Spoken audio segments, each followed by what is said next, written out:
Some moments in our lives feel much more meaningful than others. We can suddenly find ourselves feeling fulfilled, we feel more alive, we have this sense of profound satisfaction. And yet, many of us go through our lives not getting enough of this. We might feel frustrated or locked in place, unfulfilled, or we might feel that passion is missing from our lives. In this video, I'll be talking about how do we get more of these essential feelings that we're missing? How can we feel truly alive more often? If you find this one useful, then please give it a like, and if you'd like to see more things like this, then hit the subscribe button.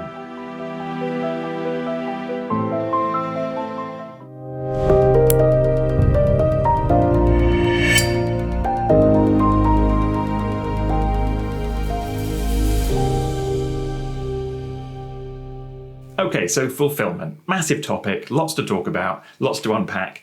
I'm going to begin with one of the fundamental principles today, which is the two worlds, and I will be explaining what I mean by all that, but I'm going to be returning to this again. This will become a bit of a series, a bit of a long-running topic. There's obviously a lot to say around how do you build a life which is truly fulfilling in a lasting way, which is going to feel amazing for the rest of your life.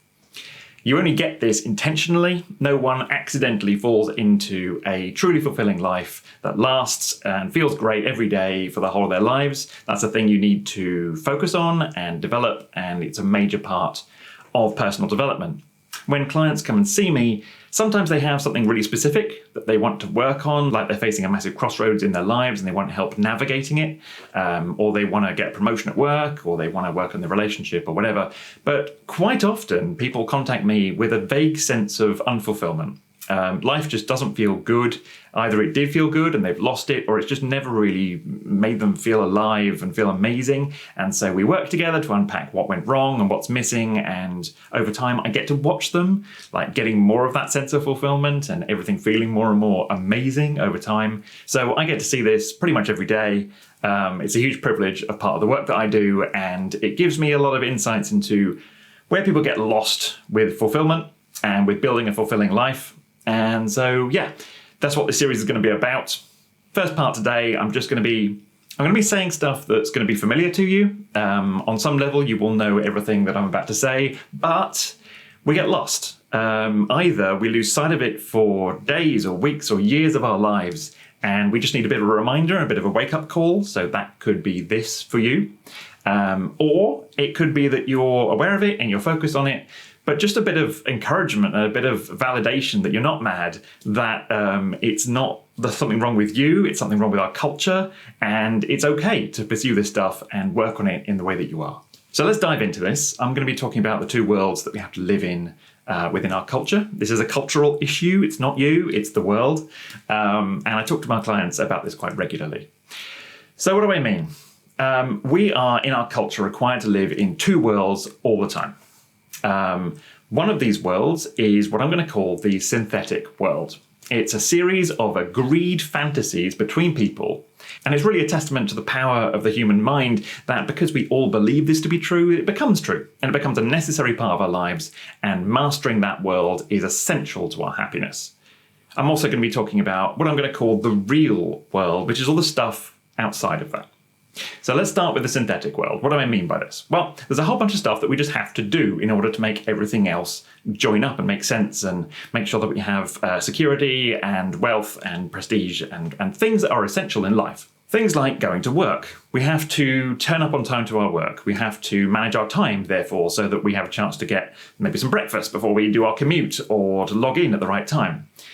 We need to behave in ways that are going to impress our boss, that are going to get all the jobs of the day done, which are going to meet our objectives. We need to get on with our colleagues and have good relationships at work, and maintain all that, and maintain that kind of semi-real self where you're giving people at work enough of yourself so that they get a flavor for it, and maybe you develop some friendships through work, but you're also rarely giving them a completely unfiltered version of who you are. So over time, we develop more skills at work, we deliver more value, we become more valuable to our employer, or we move between employers and we develop more skills and we earn more money and we climb ladders.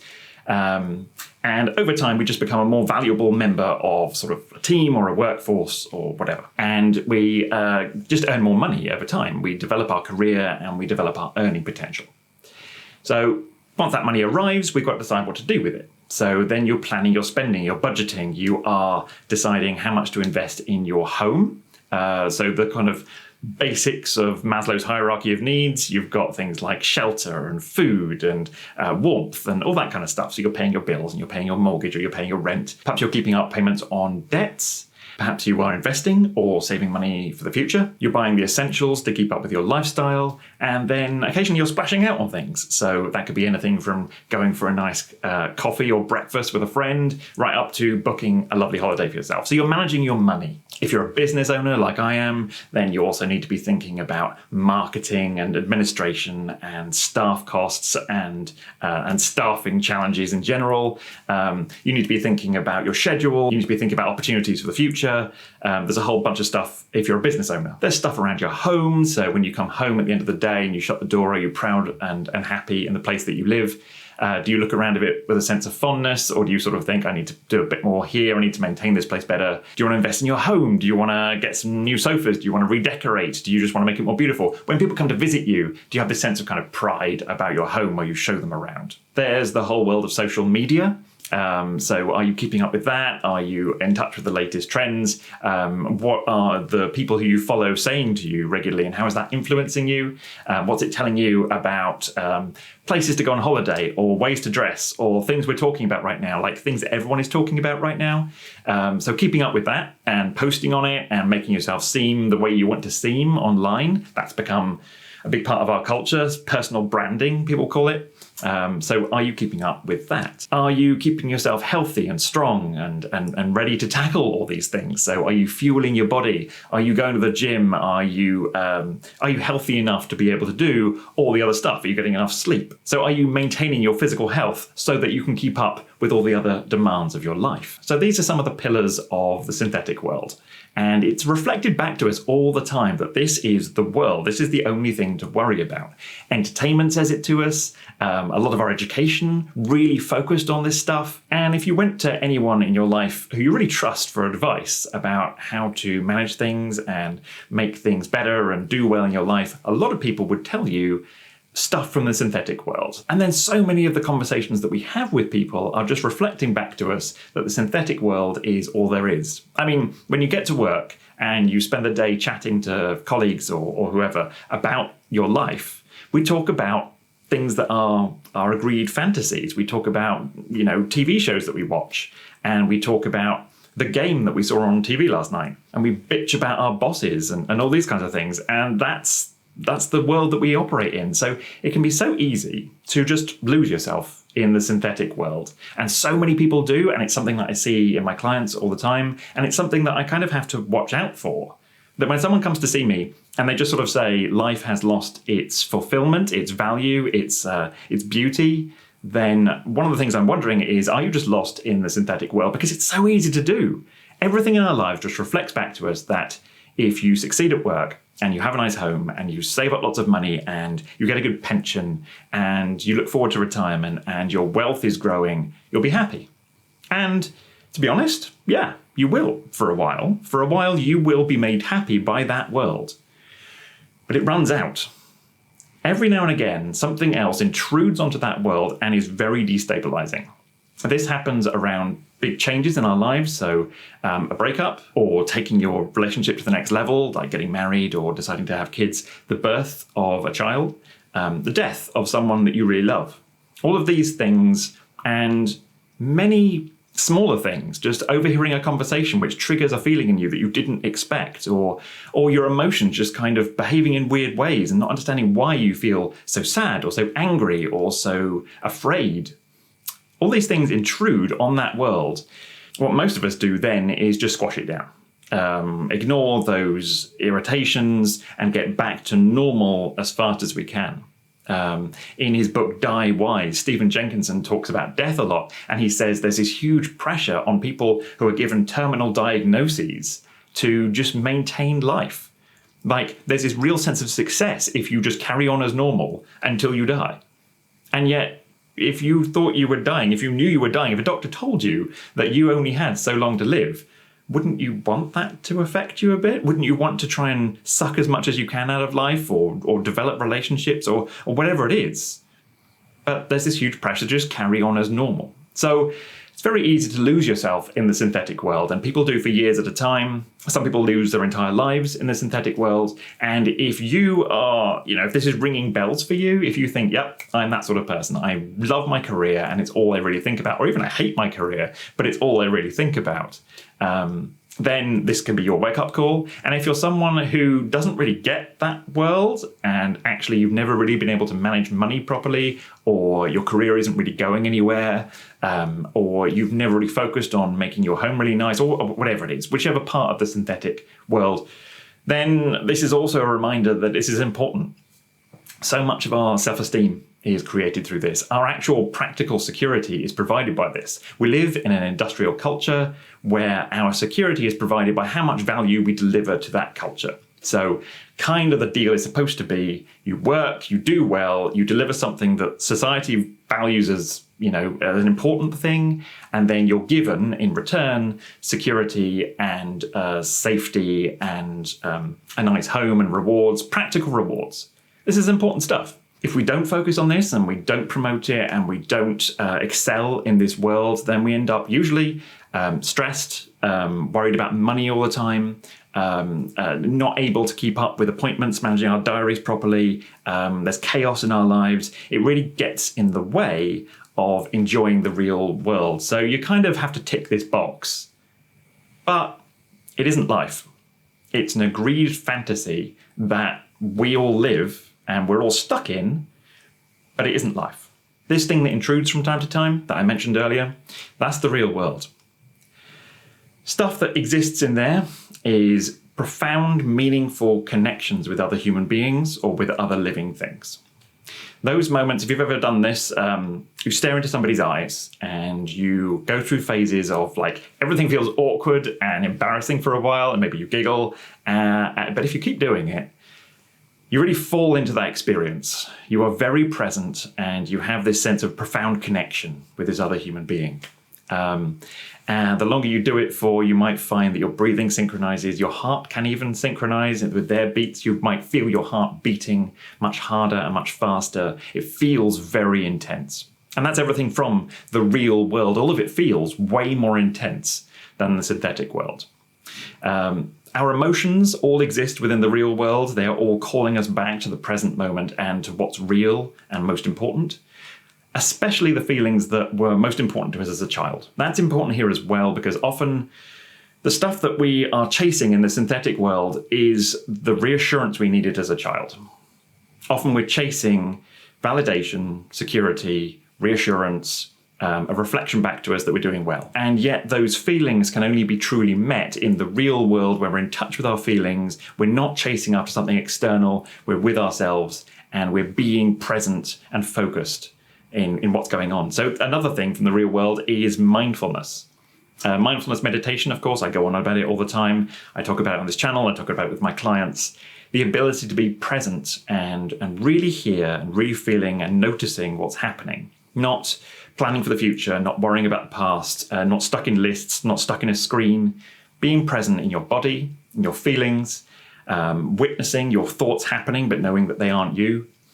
This is stuff from the real world. Some people find their connection with the real world through extreme experiences like jumping out of an aircraft or doing crazy skiing down dangerous places. It's not my thing, but if extreme sports gets you back to the real world, then cool, that's a good way to do it. Other stuff is poetry and art, things that resonate deeply with us. Love, falling in love, making love, those passionate moments of being connected with somebody and them being the world for you right now. Those moments when we're traveling and you arrive somewhere and maybe you're watching a sunset over the sea or a beautiful vista in the mountains or an incredible experience in a different culture that you've not been into before, and you feel really connected with that place and you are awakened to something that you haven't felt for a while.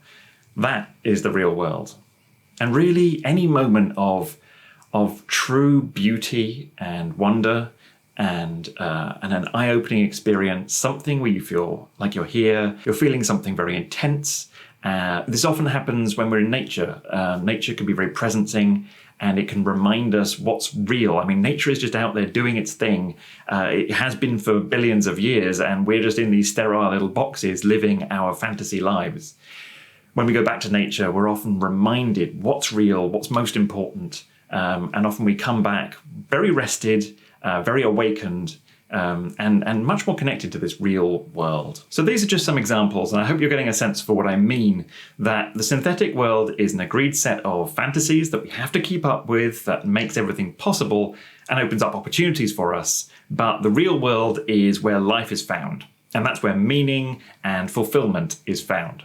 If you're not finding a balance between the two, then not enough of the synthetic world means that you will be stressed and distracted and overwhelmed, and you just won't have the opportunities to focus on the real world as often as you might like to. But if you don't focus on the real world, then you're not going to get the real sensations that life is for. You don't get the love and the emotional experience and the richness.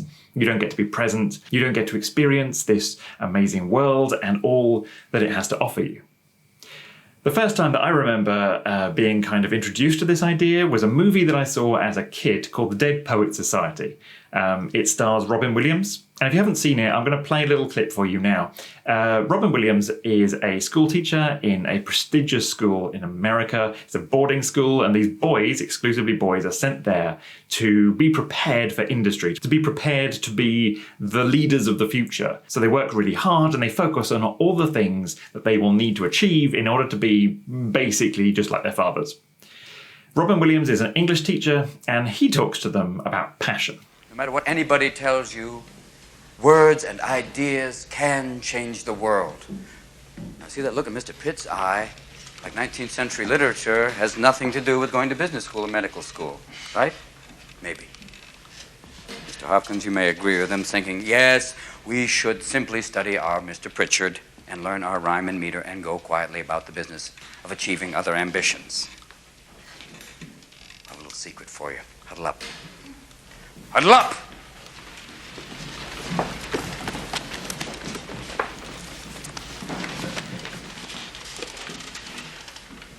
We don't read and write poetry because it's cute. We read and write poetry because we are members of the human race. And the human race is filled with passion. Medicine, law, business, engineering, these are noble pursuits and necessary to sustain life. But poetry, beauty, romance, love, these are what we stay alive for.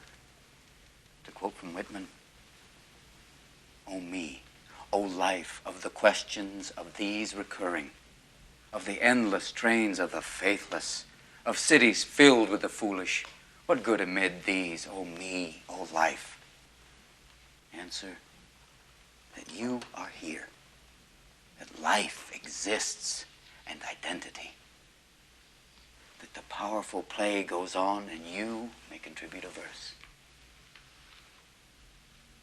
That the powerful play goes on and you may contribute a verse.